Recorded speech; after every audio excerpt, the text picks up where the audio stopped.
हरे कृष्णा जय श्री प्रभुपाद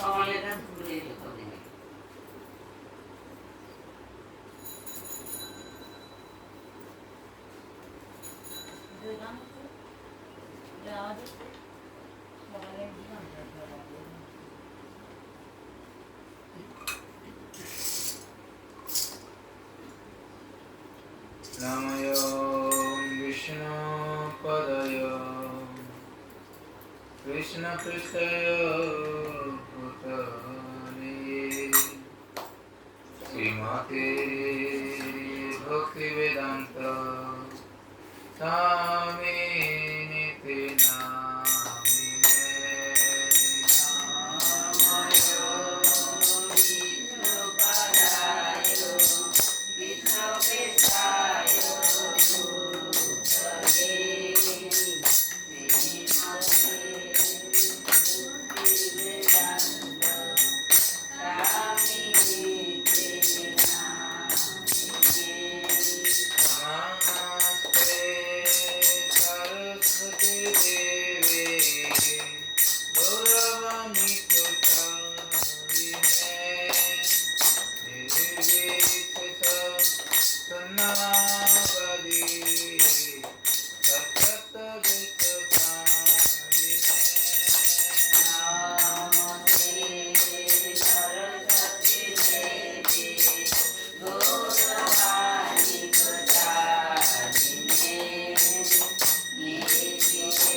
जय श्री प्रभुपाद की जय पावन गुरु महाराज की अनंत कोटि वैष्णव वृंद की जय चारि वेद की चारि धाम की गुरु आचार्य वृंद की गौ माता की जय ग्रंथराज श्रीमद् भागवतम की जय तुलसी महारानी की देवादी देव महादेवी की जय जय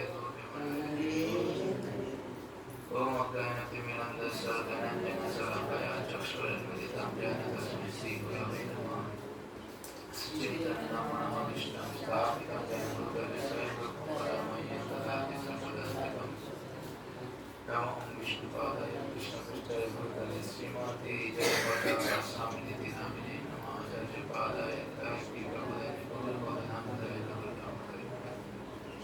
जय श्री कृष्ण चैतन्य प्रभु नित्यानंद श्री अद्वैत श्रीवासादि श्री गौर भक्त हरे कृष्ण कृष्ण कृष्ण हरे राम राम हरे हरे कृष्ण कृष्ण कृष्ण हरे राम राम हरे कृष्ण कृष्ण कृष्ण हरे राम राम हरे हरे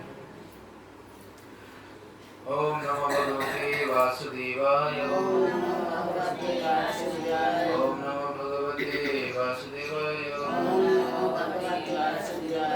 नमो भगवते वासुदेवाय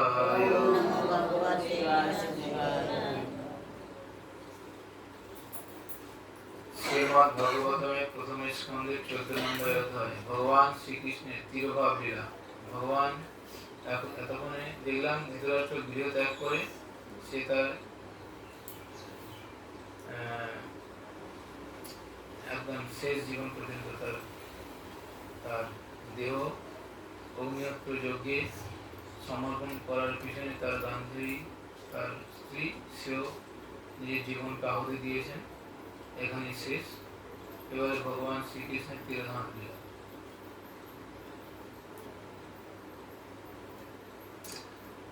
সুত গোস্বামী এই ঘটনাগুলি নৈমিষারণ্যে 60,000 মনীষীকে এই গল্পগুলি বলছেন, মানে এই সমস্ত ঐতিহাসিক ঘটনাগুলি বলছেন যে ভগবান কৃষ্ণের পুরো শ্রীমদ্ ভাগবতমে যা যা ঘটনা ঘটেছে সব কিছুই সুখদেব গোস্বামী পরীক্ষিত মহারাজকে যা যা শুনিয়েছিল তা সুত গোস্বামী এখন বর্ণনা করছেন নৈমিষারণ্যে বসে থাকা 60,000 মনীষীদের। চতুর্দশ অধ্যায় শ্রীকৃষ্ণ তিরোধান লীলা। শ্লোক নম্বর 1। সুত উবাচ সম্প্রস্थिते দ্বারকায়াম জিষ্ণবন্ধু দিদক্ষয়া জ্ঞাতুম পুণ্যশ্লোকশ্চ কৃষ্ণস্য চ বিচেষ্টিতম। সুত গোস্বামী বলেন, শ্রীকৃষ্ণ এবং অন্যান্য বন্ধুদের দর্শন করার জন্য এবং পূর্ণ শ্লোক শ্রীকৃষ্ণের চরিত্র পরবর্তী অভিপ্রায় জানবার জন্য অর্জুন দ্বারকায় গিয়েছিলেন। অর্জুন দ্বারকায় গিয়েছিলেন তাদের সম্বন্ধে জানার জন্য, কৃষ্ণ এবং তার বন্ধুদেরকে দর্শন করবার জন্য। শ্লোক নম্বর 2। ব্যতীতা কুতিচিত মাসা কুতিচিত মাসা তদা ন আয়াত তত অর্জুন দর্দশ ঘোর রূপানি নিমিত্তানি উদ্বহ। কয়েক মাস গত হলেও অর্জুন ফিরে আর এলেন না। মহারাজ যুধিষ্ঠির তখন ভয়ঙ্কর অনিষ্ট সূচক অমঙ্গল চিহ্ন আদি দর্শন করতে লাগলেন। অর্জুন গেল কোথায়? দ্বারকাতে। কাকে দেখতে? না, কৃষ্ণ তার বন্ধুদেরকে দর্শন করবার অভিলাষ নিয়ে। কিন্তু এই যে চলে গেল, যাওয়ার পরে যেন কিছু অলক্ষণীয় কিছু জিনিস যুধিষ্ঠির মহারাজের চোখে অনিষ্ট সূচক কিছু অমঙ্গল অনিষ্ট সূচক ভয়ঙ্কর চিহ্ন দাদি দর্শন করতে লাগলো।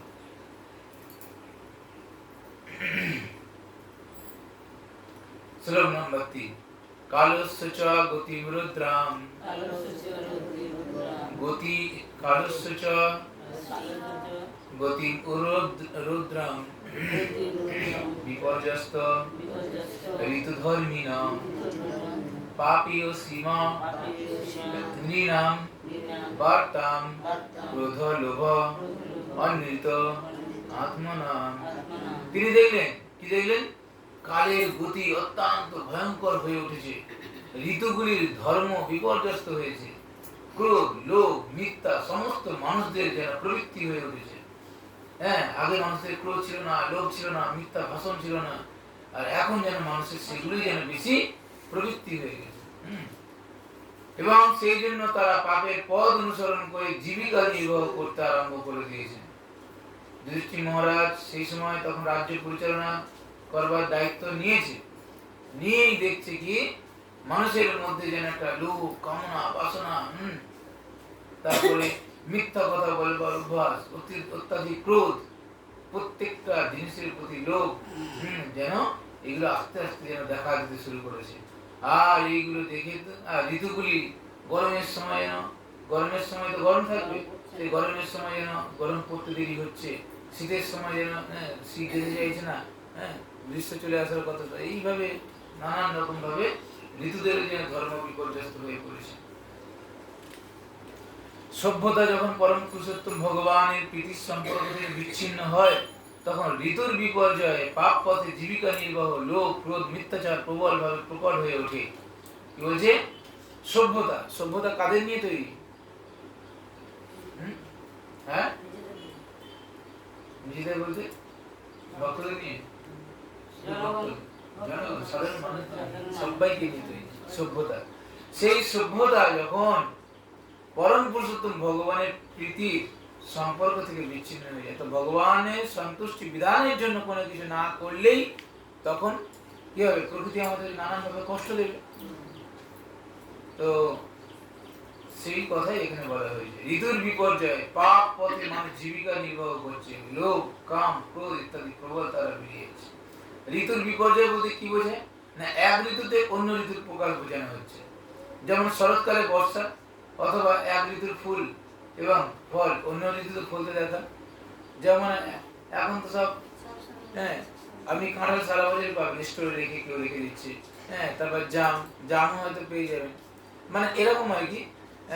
আমরা সাধারণত জ্যৈষ্ঠ মাসে কাঁঠালটাই বেশি পছন্দ করি, কিন্তু অন্যান্য জায়গায়, অন্যান্য বড় বড় দোকানে গেলে দেখবেন ঠিক তাদের দোকানে কাঁঠালের দাম বেশি, কিন্তু কাঁঠাল রয়েছে। এরকম একটা ব্যাপার। ভগবত চেতনা বিহীন মানুষ অবশ্যই তারা লোভী হবে, ক্রোধী হবে, মিথ্যাচারী হবে। এই ধরনের মানুষরা যে কোন উপায়ে চোরা পথে, সৎ পথে তাদের জীবিকা নির্বাহ করতে পারে। তাই মহারাজ যুধিষ্ঠিরের রাজত্বকালে উপরোক্ত সমস্ত লক্ষণগুলি অনুপস্থিত বেশ ভালোইভাবে বুঝিয়েছিল। তাই যুধিষ্ঠির মহারাজ তার রাজ্যে ভগবত চেতনাময় পরিবেশ স্বল্প পরিবর্তন অনুভব করে বিস্মিত হলেন এবং তৎক্ষণাৎ সন্দেহ পোষণ করেছিলেন যে ভগবান শ্রীকৃষ্ণ নিশ্চয়ই অপ্রকট হয়েছে। কৃষ্ণ যতক্ষণ ছিল মায়া ছিল না, কলি ছিল না। আর কৃষ্ণ যখনই চলে গেল তখন বুঝতে পারলো নিশ্চয়ই কৃষ্ণ অপ্রকট হয়েছে। কৃষ্ণ নেই মানে জায়গা, কোন ফাঁকা ঘরে কার বাস হয়? ভূতের বাস হয়।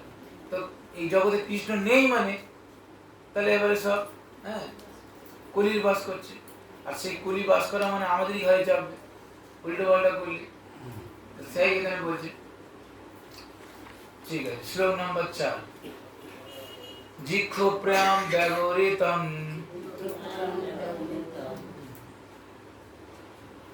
এটা কি? এটা কি বানান? জিম্ব প্রেম, জিম্ব। যেমন ব্রহ্ম বলি, ব্রহ্ম তো বয়রা ফলা ইমান ভ থাকে, এটা আমরা জিম্ব। জিম্ব প্রেম ব্যবহৃতম ষাঠ্য মিশ্রম চ সুহৃদম পিতৃমাতৃ সুহৃদ ভাতৃ দম্পতিনাম চ কল্পনম। বন্ধুদের মধ্যেও সমস্ত স্বাভাবিক আদান প্রদান এবং আচরণ আদি কপটতাপূর্ণ এবং সঠতায় কলুষিত হয়ে উঠল। আর পারিবারিক ব্যাপারাদির মধ্যেও পিতা, মাতা, পুত্র, কন্যা, সুহৃদবর্গ এমনকি ভাতৃবর্গের মধ্যে নিয়ত মতান্তর ঘটতে লাগলো। পতি পত্নীর মধ্যে সর্বদা উৎকণ্ঠ এবং কলহ বিবাদ ঘটছিল। সেই সময় থেকে উদ্ভব হলো যে এবার পুজোয় চাই আমার বেনারসি শাড়িতে, নইলে আমি চলে যাবো বাপের বাড়ি। এরকম একটা গান আছে। মানে ওই তখন থেকেই লোকটা উঠেছিল। মানে এখন যেরকম আর কি গানটার মাধ্যম দিয়ে বোঝানো হয়েছে, কিন্তু এই লোকটা তখন থেকে উঠেছিল। যখন কৃষ্ণ এই জগৎ থেকে চলে গেল।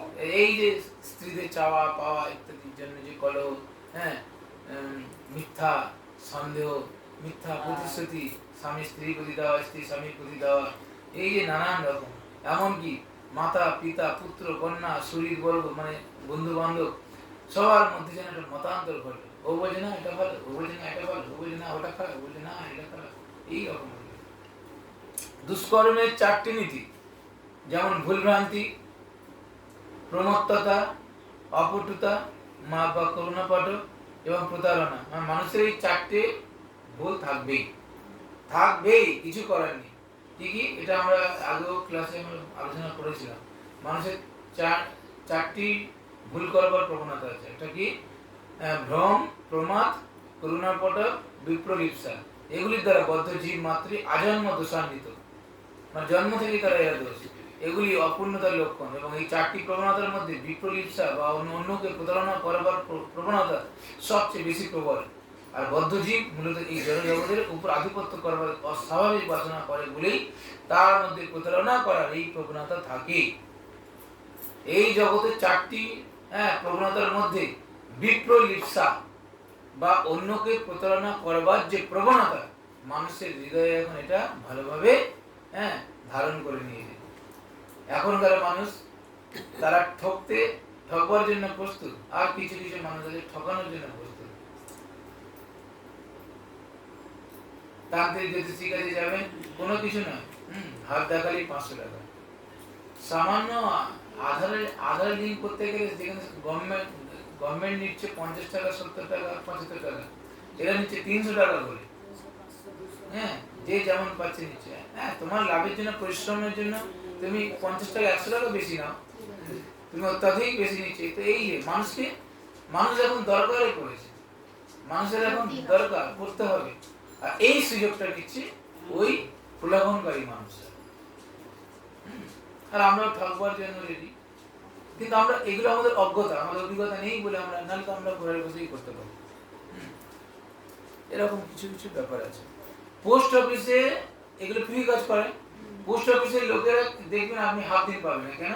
কালকে আমার একটা অভিজ্ঞতা হলো, আধার কার্ডে মোবাইল নাম্বার লিঙ্ক করতে গিয়ে কি দেখলাম, যে লোকটা এসছে ওই লোকটা পোস্ট অফিসের লোক।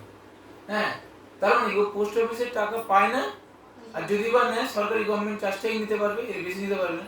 সেই জন্য থার্ড পার্টি কাউকে ধরে তাদেরকে একটা টেন্ডার দিয়ে সেখান থেকে ও পার মাথা পিছু 100 টাকা করে নেয়। তাহলে যদি 50 জন করে তো তাহলে 5000 টাকা করে লাভ হবে। ও তো সেটা ভিতরে করলে সেটা পাবে না। তো 300 টাকা করে নেওয়ার মানেটা কি? 200 টাকা যদি তবু এটা মানা যায়, 75 টাকা গভর্নমেন্ট ফিস, ঠিক আছে, এটা নিল। 100 টাকা তুমি তোমার পরিশ্রম হয়ে যাবে, 300 টাকা নিল না, তাহলে 300 টাকা নিচে তাও হয়নি, আজকে আবার ডেকেছে। তাহলে এরকম হলো ব্যাপার। মানুষ এই ভুল ত্রুটিগুলো থাকবে। ওই তো ব্যাংকে ঠিক আছে, কিন্তু কে কত ব্যাংকে যাবে?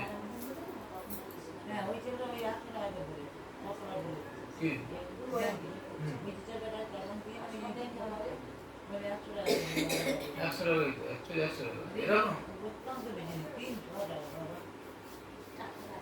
শ্লোক নম্বর 5। নিমিত্তানি অতি অরিষ্টানি কালে তু অনুগতে নৃণাম লোভ আদি অধর্ম প্রকৃতিম দৃষ্টা উবাচ অনুজন নৃপ। কালক্রমে এমন হয়ে উঠল যে লোকেরা মোটামুটি লোভ, ক্রোধ আর দম্ভে রক্ত হয়ে পড়েছিল। এইসব অশুভ লক্ষণাদি দেখে যুধিষ্ঠির মহারাজ তার ছোট ভাইকে বললেন। কি বললেন? যুধিষ্ঠির উবাচ সম্প্রেষিত দ্বারকায়াম জিষ্ণু বন্ধু দিদৃক্ষয়া জ্ঞাতুম চ পুণ্যশ্লোকস্য কৃষ্ণস্য চ বিচিষ্টিতম। মহারাজ যুধিষ্ঠির তার ছোট ভাই ভীমসেনকে বললেন, আমি অর্জুনকে তার বন্ধুদের সঙ্গে সাক্ষাৎ করবার জন্য এবং পরমেশ্বর ভগবান শ্রীকৃষ্ণের কর্মসূচি জানবার জন্য দ্বারকায় পাঠিয়েছিলাম। গত সপ্তাধুনা মাসা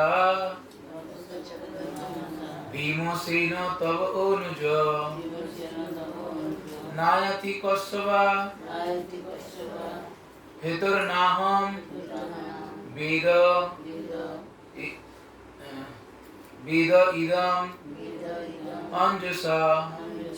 7 মাস হয়ে গেল সে গেছে, তবু এখনো সে ফিরে এলো না। সেখানে কি হচ্ছে তা আমি কিছুই জানতে পারছি না।